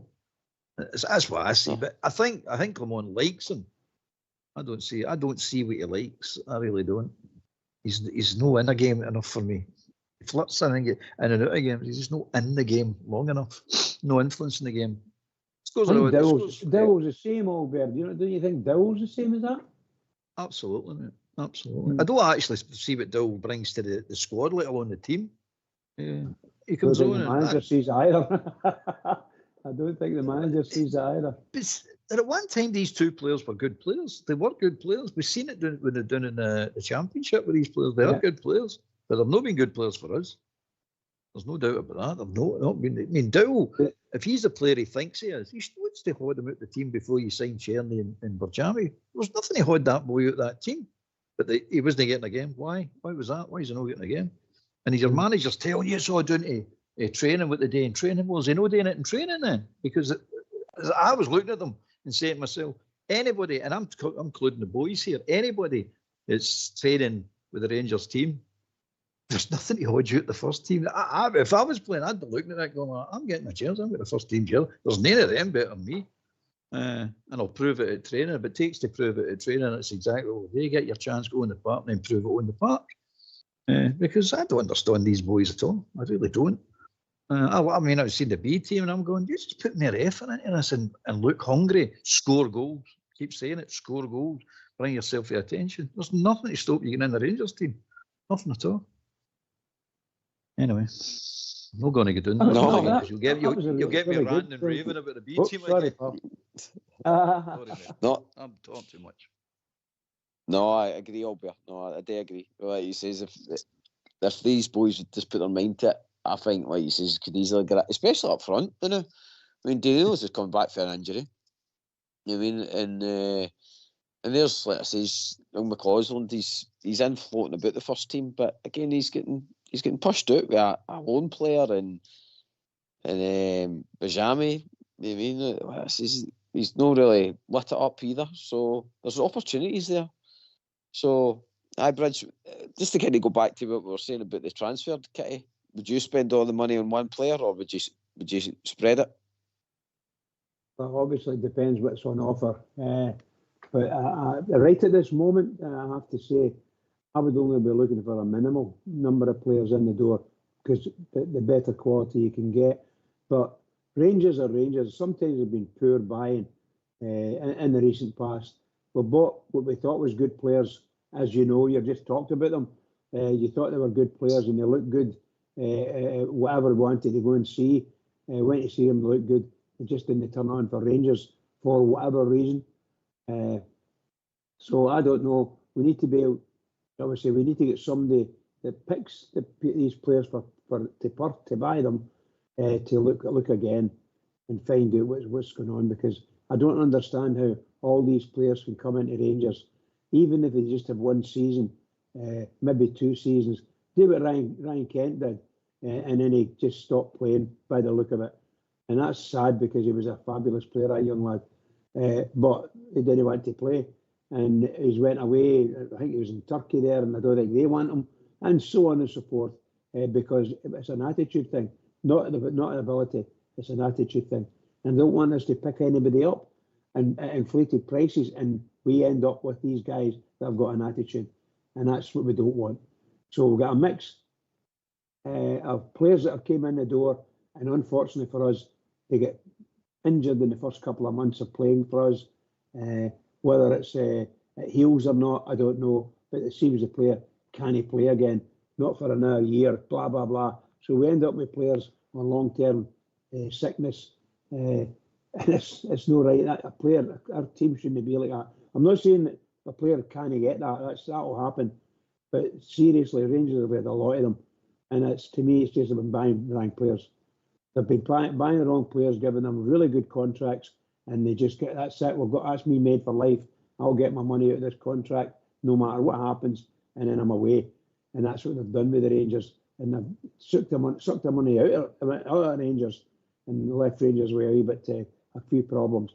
And we've got a lot of players are sitting on the fringes, on the edges of the team, and people think people like me going to see the game, and even guys sitting at home watching the telly wondering, surely we've got somebody in the reserves that are better than him, somebody on the bench that's better than him because they played badly. The probability is we think we have them, but we're probably not. We're stuck with some really poor players, and I want them. The guys that came in, and some of them were injured. Your Danilo, your boy that came in there, Igimani. These two guys are really, really good players. And you can see it, and you can see the way our team's getting lifted when these two players are playing on the same pitch. It makes a big difference. So 2 quality players, get them back in the team as much as possible, and it may make a big difference to us. That's the way I see it. Too many of these I young think- players I know sign with Rangers and they think that they've made it. That's the problem I've got with some of these players. Actual fact, when you sign, I would say to these boys, see when you sign for Rangers, all you've managed to do is you're no. This is no the end game. All you've managed to do is get the Rangers historian to pick his pen up. Now you need to give him something to write about. You need to produce on the part, give him something to write about, and get this attitude. Oh, I've signed for Rangers. I've made it. You've not made anything. The history's to be made yet, and it's time to go on with it. Go on with your business on the park. Anyway, I'm not going to get into. I said I'm not going to do the boys. I'm leaving the boys alone. No, but Albert, you're right. See, like Klopp, like he's been assigned now to take care of that bit of it and improve that. Well, obviously, I think alongside the manager, I think the manager's got to have a bit of an input in it. But more so Klopp and looking at the academy and stuff like that. Now, if they can't get that right, then what's the point? We're as well as buying up the best young talents that are going about and just making them the B team. I mean, in Scotland. I mean, rather than us spending the money and holding on to boys for years after years after years, as well as just waiting till like these like Liam Millers and all that are ready to flourish and go in and just buy them for £1 million. Yep. And then just sit them in the B team and progress them, because at least we know that they have got a possible future to be settled on, or a possible talented enough that they'll break into a first team. Whereas now, like you say, you look at this is the boys that are sitting in the B team now. Lowry and all the rest that have disappeared away into sunset. Their contracts, I think, are all up at the end of the season as well. Young Lovelace as well. I think he's injured again or something like that. I heard. I think you or Southside, I think, were saying, but his contract's up. I mean, we're not going to be. This is looking at these boys. So it is down to Klopp to get this right. Because if they don't get it right, then what is the point in us wasting money there? As well as taking that money out of that and fully focusing it on the first team, and maybe even making it into like a bigger first team squad rather than having like a B team at all. You know what I mean? Well, see, the problem we've got is this. Clement said at the AGM, the gap between the B team and I keep the A team, the B team and the first team is too big. We can't. The players on the B team they've got the talent, some of them, but they're not ready to go into the Rangers first team. Why not? How do you close that gap then? That's my question. And it will remain my question until somebody comes up with an answer, because I don't know what's stopping these boys coming on. One thing I do know, physicality shouldn't come into it. It just should not come into it. They all should be physically ready to get into the team, whether they're mentally ready or mature enough to get into the team. That's the problem I see. But at the moment, you look at the players and they're not physically fit to get into the team, let alone mentally fit. And that is a black mark against the coaches and the training staff at Auchenhowie. It really is, mate. There's no reason for you not to be physically ready. I mean, some of these boys have been there for years and years and years. And at the end of the day, you sit and look at it and say to yourself, what are we doing with these boys? What is anybody doing with these boys? But nobody's got an answer to it. I mean, Clement's come in and told you these boys didn't even train with the first team. We had to bring them round and train with the first team because they're going on to the park when they actually get a game through necessity, and you go to put a boy on the park in a competitive game, and that's the first time he's meeting his teammates. And he's been at the academy for 5, 6, 7, 8, 9, 10 years. This is the first time he's actually been on a competitive game. His teammates, that's ridiculous, mate. Think about that. It's nuts. You're sitting going, what are we thinking up in this academy? What is the thinking? Where's the join up thinking? Where are we going with it? Nobody can tell you. Oh, we'll rejig it. Tell what? We'll just change the personnel and carry on doing the same thing. That's no progress to me, mate. That's just staying the same thing over and over and over again and hoping you're going to get a different result. Ain't happening. And plus, by the way, you're a no-win situation with the academies as well, because the Premiership just come in and the Championship just take your quality players. If you do come across a quality young player, they just take them away. And you're left with the rest that they don't want. You're left with them. That to me, that's a waste of time. That's just a complete and utter waste of time. As you say, just keep that money you're spending on the academy. Just buy a young player. That's my mind. I know somebody said the UEFA said you've got to have an academy. I don't know if that's true, mate. Somebody needs to show me that in black and white, but I don't see it as a necessity. I really don't. I know that's a bit harsh, but it's true. Well, if you do, Albert, if you do really need an academy, then you just you put you make a, like he says, it's a B team, but it's just there as a purpose, just to tick a box. I mean, I think like says, you shouldn't be spending any money on it if it's not creating money. It's just a waste, like you says, for me. I would much rather, like you says, we just focused on spending the money and snatching talent that looks as though it's ready to progress. Boys that are playing in first team squads in the Scottish game who are young enough to be bought and maybe, like I says, progressed in the background for us. But no, it's down to Klopp. He's been given the remit to get that sorted out. And again, we've got to look at even the women's section as well. That's got to start making money and all. You know what I mean? There's money to be made there as well. We can't run that as a thing in the background. It's good that we've got it, and it's good that it's went professional and all the rest of it. But I seen the scoreline the other day there. We beat a team 24-1 or something like that. I mean, what is your lasses actually learning for that? I mean, it's I don't know. 24-1. I've seen it. 24-1. Like, what's the point in going out there? That you're as well as putting out our 14-year-old lasses to try and again like that. About it. Yeah, GB, let's be honest. I would play them on Sunday. 24-1. That's a score and a half, is it not? Well, whoever's scoring hat tricks and stuff like that, Cologne got to be looking at that to put them up front. I mean, this day and age, we can do these kind of things. We can turn them into different players. Aye, well, that's true. That's true. But it's the end of the day. He's not getting anything for the first team manager, whoever it is, it's Clement at the moment, whoever it is, it's not getting nothing out of the academy. So he's getting zero out of the academy, and you're going, that's not right. You should be getting at least 1-2 players, maybe every 2, 3, 4 seasons. No less than 1 or 2 players every season. That's I don't think most teams can do that. But surely it's no unreasonable to think you get 1 or 2 players out of a 3 or 4 year period. We don't seem to be getting anybody at the moment. You get wee Ross, and that's about it. But he needs to get his finger at that boy. He's a better player than he's getting scale credit for. He needs to start fighting his way back into that first team by performances, mate. Mm-hmm. Yeah, especially, no, I was going to come to you, Bridge, especially when we've been linked with a 21-year-old midfielder as well. I know that says it's all paper talk now, but there you go. If he comes in, that's another 21-year-old in your squad. I mean, you just end up going down the pecking order further. Bridgeman, just again, your thoughts, mate, when you go. I was going to say exactly what you said there. We've got to be telling the players the dangers. Obviously, I'm talking about you and I, but we can mouth it. But really, the club's got to be telling them the dangers, and hopefully the manager is. Because if they drop down the pecking order within the existing structure of Ibrox now, then they're going to be poor players. You know, they're going to be poor players that they can't get into the Rangers team the way we've been playing, and they haven't been able to. So there have been great chances there, and they still haven't made it. So, and if they drop down the pecking order any further, then they're in danger of just disappearing within our structure, you know. And we can't have that. We just can't have that. We're looking for these players to come in and do a job.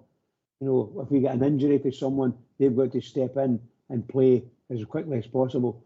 And I don't ask too much of them. They're just going to do a job and be a hit for themselves and for the Rangers. And I'm not getting any complaints about any of them in reality. But anytime I see poor play with a youngster that comes on, then I think to myself, you know, maybe they're no, you know, most people do that anyhow, complaining their own within themselves. Where it's a hard lines, and how many times you're going to say hard lines to a youngster. We need to do it and make sure that they understand they can't keep going out and being sort of ponderous on the ball or anything like that. We need to get them smart and up and running. Please, let them up and running. Please. Oh, Bear, something that Clement said as well. He says that obviously our game now we can't get a B team into the leagues or the second tier league, so that they can control the players and control how many are getting played and stuff like that. So if that's the case, are you surprised that we've not approached? I mean, a lot of the grounds you go to, stuff like that, are probably crying out for money. Are you surprised that we've not been able to strike up a kind of partnership with a kind of a team maybe even in the second division that allow our players to come in who, like I says, could grab one of our coaches and be their manager, and then we use that team as our kind of like feeder club, and we progress our talent through that. Because if the Scottish FA are not going to allow us to progress our youth, then maybe we should take it in our own hands and try and, like I says, date through that kind of way, where we approach a club and we help their cause as well, help them survive. SFA, they've got the rules against that, mate. You can't do it. They block you every turn. You've got to understand Scottish football, GB. It's not for the one to try. Rangers, again, it's Rangers that are driving this and trying to talk about it, but nobody else seems to want to bother talking about it, because nobody else wants to improve Scottish football. End of story. They're all happy to survive. I keep saying this. They're just happy to survive. So Rangers, again, it's left to Rangers come up with ideas, left Rangers to push the ideas. But I'm telling you right now, any idea that Rangers comes up with, it'll be voted out. No, if it's and there's East. I can't remember the clubs. There's 2 or 3 clubs. I've already been on record going, if it helps Rangers, we're not interested. That's what their statement is. If it helps Rangers, we're not interested. So what are we bothering trying this, mate? We need to go offshore. That's what we need to do. We need to get out of this country. With our youth team I'm talking about, we can't get out with the first team, but you can with your youth team. There's nothing to stop you going to other countries and just saying, look, we'll fund a team in their league. Okay, you don't have to call it Today with Rangers, because that'll be against their rules. But you can also help with a team abroad, like whatever, France, Croatia, whatever, and do it that way. That's why I see it. Because at the moment in Scotland, you're in a trap and you can't get out of it. And the people who've got us in the trap are not wanting to let you out of it. So it's going to be like this forever, mate, until we do something about it. And it's going to be offshore. It's going to be after away with the authority of the FA, the SFA, sorry. It's going to get away from us, mate. It's just a fact of life. Because we're wasting more time. Now, Coppin is going to get in there, and you're saying he needs to get us. What is he going to do, mate, that we've not tried before? Because I remember when Warburton came here, it was all about, we need to change this. Reserve football doesn't work. We need to change this. We need to get the youth team playing in a league at a competitive level, so they get used to playing man's football and all that. We put them down in the lower leagues and they just kicked the crap out of us. Look at the tackle at Milty Lowry that time. They just kicked the crap right out of us. So we've decided, no, had enough of that nonsense. We're not letting this happen. So we withdrew for that. Other teams stayed in it. Now we're playing the best. We thought, great idea. We'll get the best of the best, and we'll play them in games, friendly games, basically non-competitive games. That doesn't work either. You're going, so what we're going to do now? So there is no idea. There isn't any fresh ideas out there, mate. All I do know is anything you're going to suggest, because it comes for Rangers, is not going to be adopted. That's a fact of life, mate. You've got to face up to it. Too many people are happy with the status quo at the moment. Yeah, I think Scottish football is full of hatred. I've been saying it for years, and you can hear Oxchair and others saying it. It's eating itself to death, hating itself to death. Sorry, that's what it's doing when these things come up. They're blatantly saying it. They're blatantly coming out and saying it. If it helps Rangers, it's a no. I don't care what the idea is. If it helps Rangers, it's a no. They're just saying it out loud now. They don't care any. Whereas they used to keep it under wraps and behind closed doors, but they're just saying it openly now. So this is what you're up against. So Rangers we need to look inward first, mate. Come up with a strategy, get away from this, and get away from the ideas, and stop trying to promote Scottish football. You're wasting your time. I agree with you 100%, pal. 100%. It's a shame we didn't push more on that. Remember, we were doing that thing where we had a partnership with that American team as well, and we had that partnership with I think it was an Indian team in their league and stuff like that. I mean, there was meant to be a player swap thing going on. I think it happened once and never heard anything more of it. I mean, so you're right, Albert. Maybe we just have to look somewhere and use that as a base to start for. And hopefully, get boys that are, as Ox always says, get boys who are physically ready for the first team, who are wanting to grab a shot. Mm-hmm. Absolutely, mate. Right, We know it all makes sense. We all want it, but it's not going to happen. Anyway, sorry, mate. No, I was just got to come to yourself just for your final thoughts, mate, because it's getting to that time of night, unfortunately. Enjoyed the chat tonight. Probably won't get any callers, but enjoyed the chat. Good stuff. Good to talk about it. The dream team are on tomorrow night, so we've got to allow them with some time to talk about the game as well. The upcoming games, know what I mean? You can't just steal all the I know. But Tuesday nights are always a hard night. It's sort of no man's land, isn't it? It's, but I enjoyed it. Enjoyed yourself. Enjoyed the one with Bridge. Enjoyed that, mate. We started the ball rolling, that's for sure, anyway, Albert. Aye. Bridgeman, your final thoughts, my man? Oh, what can I say? Smashing night tonight, TV. Really enjoyed it, and thanks to Albert for carrying me through it. And then obviously Techie boys in the background doing a cracking job. Can I just say to all the Rangers fans that are listening in here, please remember, this is our team we're talking about. Massive game coming up Thursday, and I'll be there cheering them on. I'm going for a 1-0, but I'll take a draw. That's the way I'm thinking about it. So everybody, please, no matter where you are, keep it going for the Rangers. Give us some thoughts. Keep it going for the Rangers, please. Keep it going. Brilliant.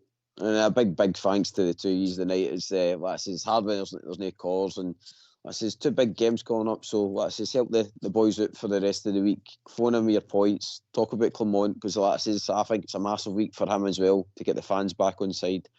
But again, thanks to yourself, Albert and Bridgeman. Great points tonight. Great talking discussions. Big thanks to the Techie boys in the background, Fox and Old School Blue. This has been Rangers Radio. We'll be back tomorrow night talking about all things Rangers. Good night.